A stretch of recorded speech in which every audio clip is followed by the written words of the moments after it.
Hey everyone, JSE Cool here, and welcome to another episode of Coolcraft Season 4. In the last episode, I think we built the gold farm. I don't remember. It's been like a week since I did anything with the last episode.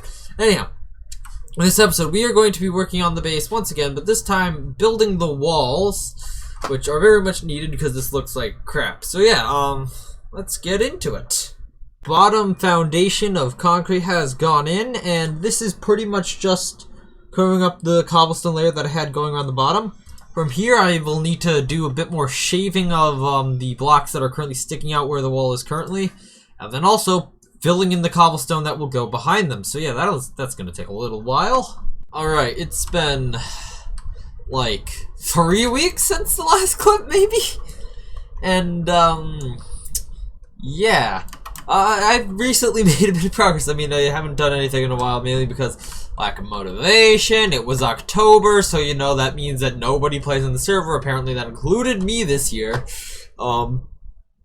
Anyhow, so yeah, the walls have been largely completed, and they mostly have been completed here.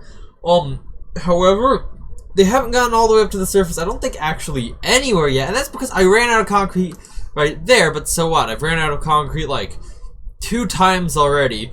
Well, you see, the last time I was over here at my concrete converter using it to convert concrete, there was a bit of an incident that happened. And, unlike the previous incidents where maybe it was just one TNT that caused issue, it was like a few TNT. And as you can see, the timer that used to be right here is not here anymore. So, yeah, and repairing this thing is going to be a nightmare. And the fact that that can happen again is kind of annoying. So, I'm going to make a new concrete converter. This one, the flaw has become way too dangerous. I think I may have known about it when I created it, but anyhow, I don't think I can let this thing stand any longer. So yeah, I'm going to have to go create a brand new concrete converter. So I'm going to actually design this kind of on camera for you guys. So this is the one that I currently have built up on Coolcraft, and yeah, this is the flaw design. I can actually show you exactly what the flaw is. So yeah, all this stuff back here got blown up somehow. I don't even know how that happened. Alright. But what the issue is here is that this I was activating this in the exact right time so that this piston would extend 1 tick after this whole thing got powered. So naturally this whole block here got pushed out. So yeah, I'm gonna now go and create a new design. Alright, I've gotten a base. I've got the start here on this. So this is the box here, obviously, where the TNT duper set it is going to sit. I have TNT duper set up here. I probably might fully enclose this box apart from the bottom here. Down in the bottom here, I have a slightly different system for the TNT holding mechanism. This time, it's going to be open when the piston's pushed out instead of retracted. That way, 1 tick pulse should hopefully do that. And you can see if I obviously do that, that blocks it. Additionally, I've set up this timer. I know this is way too short here, but this is just going to be an example to see how the TNT does. So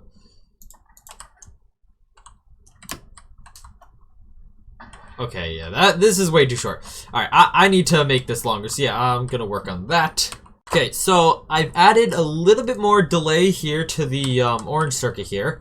I've also added a pulse extender onto the circuit that connects to this piston. So now this thing will stay open for long enough, but also it blows up around here. Now I think this might be a little bit long, so I'm going to get rid of, say, that repeater there and see where this goes. So it goes there. Okay, now it blows up around here, so that'll give me more space. I think this is going to be good. So now we need to add a timer and an activation line. So yeah, let's do that. Alright, so I have installed the timer and the activation circuit here. So first of all, as you can see, this thing is working. So we have a hopper clock here, with I believe 5 items in it.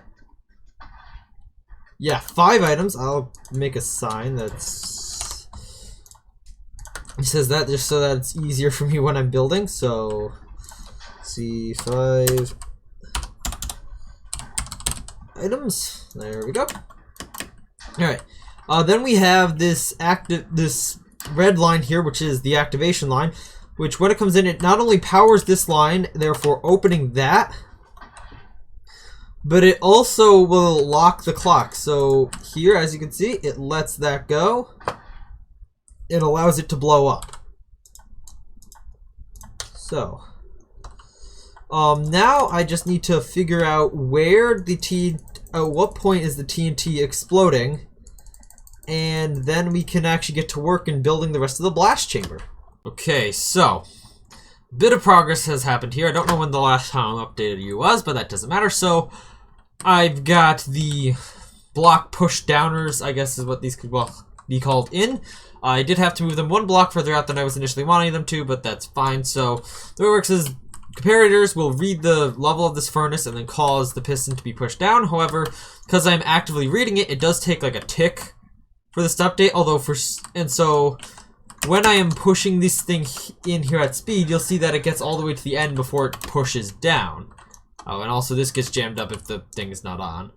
But yeah, for some reason the pistons up top are pulsing though when that's happening, which is kind of weird, but I'm not gonna question that. Anyhow, additionally, I have this here, where all the shulker boxes get loaded on here, and obviously where two players can be placing this stuff here. And now, unlike this one where they would be on the same side, here they're on opposite sides of the thing, because it's symmetrical and there was less space in the center. But, you know, that allowed me to put the on switch right here. Anyhow, next I actually got to create the little explosion chamber here, where the TNT is actually going to be blowing up. Alright, the obsidian chamber at the bottom here has been constructed, and I have tested this thing and it seems to work well, so yeah. Now I'm just going to make a schematic and we'll get building this on Coolcraft.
Alright, construction on this thing has been completed, and I guess destruction of the original one that was here. It used the same storage system, so that was nice. But anyhow, I have made a slight change to this since the time lapse was prominently right here. So I changed the smart piston mechanism here because the mechanism I was using is actually old and outdated and didn't 100% of the time work anymore. I upgraded to this newer design here, which is actually the exact same design that is, for the most part, used here. So, this is a very practical example of this design for a smart piston. I do have the old design over there. It sometimes works. But anyhow, this works 100% of the time and it should theoretically give me much better rates. Things definitely have changed a little bit in the piston world since 1.14. Anyhow, additionally, I changed the hoppers over here because the attempt that I made to lock the hoppers absolutely failed. I have no idea how I absolutely missed that, but it did. So there's that. Also, actually, yeah, put rails on top of these dispensers. They were droppers in my original designs, but I'm just using dispensers here because I had those on hand. And this is just to make sure the update to this thing goes well. Anyhow, so yeah. Now we can go and finish the wall at the base. The wall has been completed, at least for now. I'm not sure if I will actually put details into the wall or just leave it flat white as it is right now, but I think this looks pretty good, and yeah, I just see there's smooth terrain up to the wall on all sides, I believe. So yeah, that ticks the terrain off the list of things to do. Now, I was just in the base, and I was looking at the last map that we did, and I noticed that it was actually a little bit of a while ago. The roads weren't here, the piston bolt wasn't here. We need to make a new map, so that's what we're gonna do right now. Map has been completed with all the new roads and the piston bolt. So, next in this video, we are going to be building something rather large. Something that I built, let's see, 2 seasons ago now. Didn't build, I built it season 1 and 2, but didn't build in the previous season for some reason. Who knows why. But yeah, anyhow, yeah. Requires a bunch of, blocks that I have in my inventory right now, and I think maybe we're at a good spot now. So yeah, let's hop into a replay of me building this thing.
The white map has been created, and thus we shall bring forth the infinity room. Oh, it doesn't actually show the map when you're in bed. Anyway, we can bring forth the infinity room, but also Super Tyler Man is AFK right now, so maybe perhaps we can chuck him into the void.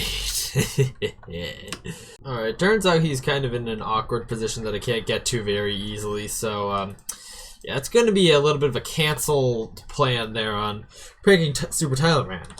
For now, next up, I need to create a shop to sell the season passes for the bolt system. So naturally, I'm going to build a giant lightning bolt right next to Thor's hammer here, because that makes sense. This looks acceptable. All right. On the spot building, best of my ability. Yeah, that looks good. Maybe I bring this out another block. I might do that. But anyhow, yes. We have the passes for sale down here. 32 diamonds each. I think that's all I'm going to do in this episode. It's been a while since I've done the last episode, and I just kind of need to get moving with my life. So, thank you all for watching. Hope you enjoyed. Please make sure to like and subscribe. In the next episode, we will be, I think, building a Wither Rose farm. Anyhow, I will see you all in the next episode of Coolcraft Season 4. Bye.